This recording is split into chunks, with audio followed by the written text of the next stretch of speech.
हे बा आज असं डेकोरेशन झालेलं आहे एवढं मस्त. LED वगैरे सर्व स्क्रीन वगैरे लावले गेले इथं. याच मला जायचं आहे संभाजीनगरला. निघालो आहे आता. चला बस हे बा हे उन्हातानात काम करता यांचं आपल्याला गर्व आहे यांच्यावरती. नमस्कार मित्रांनो, स्वागत तुमचं आपल्या आजच्या नवीन व्हिडिओमध्ये.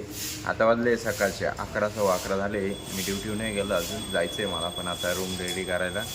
ही अत्यंत इड बसलेली म्हणून मी पण बसलेला आहे, कारण ताईचं दळण चालू आहे. बाजरीचं दळण करते ताई. त्या दिवशी केलं, आज परत केलं. हा त्यावर ताण नाही घ्यायचा, थप्पी संपले का पाहतात. मग मी चालले झाडझूड. चलो बाकी काय असेल तर बघूया परत. त्यानंतर मित्रांनो मी आता आलो आहे मोसम पुलावरती ऑटोने, रिक्षाने आलेलो आहे. हे बा आज असं डेकोरेशन झालेलं आहे एवढं मस्त. LED वगैरे सर्व स्क्रीन वगैरे लावले गेले इथं.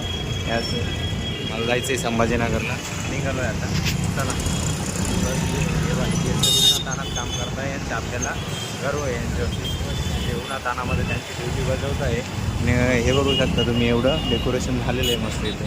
चला आता इथून जुन्या स्टँडला आपली रिक्षा बघतो, रिक्षाने जातो जुन्या स्टँडला. तिथून मग आपल्याला गाडी संभाजीनगर गाडी. चलो हे बघू शकता मित्रांनो, मी आलो आहे आता बस स्टँडला. जुन्या बस स्टँडला जस्ट पोचलो आहे. रिक्षा भेटली आपल्याला, त्याच्यामध्ये आलो आहे मी. आता चेक करतो तिकडं संभाजीनगर गाडी लागली का नाही लागली आहे. ऊन खूप आहे सर, एवढं उन्हामध्ये ड्युटी बजावत आहे. असं उन्हामध्ये एखादं चक्कर येऊन पडायचं, एवढं कडक ऊन आहे. नाशिक इगतपुरी इकडं तपासी करायला लागेल. ही लागलेली दिसते मला संभाजीनगर गाडी. चला बघू तुम्ही.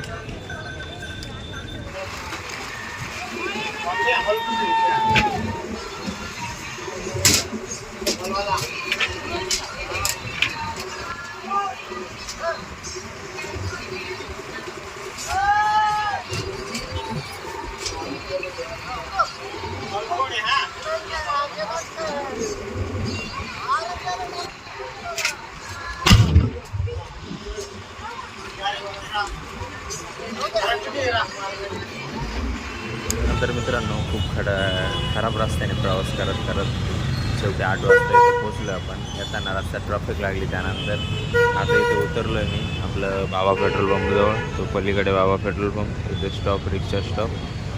इथे उतरलो आहे. आता येतं आपले प्रशांत सर घ्यायला. अजून काय निघालेले नाही. मला फोन करून त्यांना अर्धा तास झाला, ते काय अजून आलेलं नाही. आत्ताशी निघता येते. मी फोन केला होता त्यांना, आत्ताशी निघून राहिले ते घरून. तिकडून यायला त्यांना जवळपास 30 मिनटं पकडून झाला. 30 मिनटात ते येतील. आल्यानंतर मग जाणार घरी.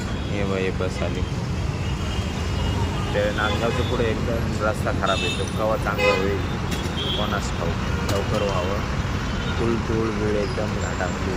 त्याचा खराब रस्ता, एकदम कच्चा रस्ता. पाण्यातले रोड कसे राहतो. जाऊ द्या जाऊ द्या जाऊ द्या बस. त्यानंतर मित्रांनो रस्त्याने खूप गर्दी होती आणि बस अडकली होती. त्यामुळं काय पेडगाव, पूर्ण पेडगाव काहीतरी होतं, तिथे बस अडकली होती. आणि तिकडून आलो इथे सिग्नलवरती, पण सिग्नल बंद पडला म्हणून इडं बी ट्रॉफिक सिग्नल बंद पडला म्हणून इडं बी ट्रॉफिक आटकून गेली. ते चाललो आहे आता आम्ही. हे प्रशांत सर घ्यायला आले आपल्याला. चाललो आहे आम्ही आता रूमला. येतो आम्ही रूमला. चला त्यानंतर मित्रांनो आम्ही आलो आहे रूमला. जेवण वगैरे करून आलं आहे सर्व येताना मेसवरून. तर फ्रेश झालं मस्त वगैरे. आणि आता झोपायची तयारी. मस्त कूलर लावलं आहे मागं बघा. गरमी भरपूर आहे, कारण पंखा चालत नाही इथं. त्याचं कॅपॅसिटर गेलं आहे का काय झालं आहे त्याला, ते काही कळायला मार्ग नाही. हे आपले रूम आहे. इथं आपण मटेरियल ठेवलेलं आहे. हे सगळं हे काही पॅम्पलेट वगैरे त्यामध्ये बघूया. चिपकवता आले तर चिपकव काही. हे साबण घेऊन आले सर कपडे धुवायला यांना. हे कपडे धुतील आता. कपडे धुणार आहे का तो? कपडे धुशाल तर माझा रुमाला धुवायचा आहे, तो बॅगवर ठेवलेला. हां तुम्ही धुशाल तर एवढं तुम्ही काढशाल. बाकी आजसाठी एवढंच. जर तुम्हाला हा व्हिडिओ आवडला असेल तर व्हिडिओ लाईक करा. आणि आपला हा चष्मा कसा दिसतो बघूया. हे प्रशांतचा आहे, करावं. आपला तर ओकेच आहे. हा कसा दिसतोय एकदा कमेंटमध्ये सांगा बरं. आपल्या मित्रांसोबत शेअर करायला विसरू नका. भेटूया उद्याची नवीन धमाकेदार व्हिडिओमध्ये. तोपर्यंत आपल्या चॅनलला सबस्क्राईब करून घ्या. चॅनल नवीन आले असाल तर भेटूया उद्या एकच वाजा. SR दादा. धन्यवाद. Good night.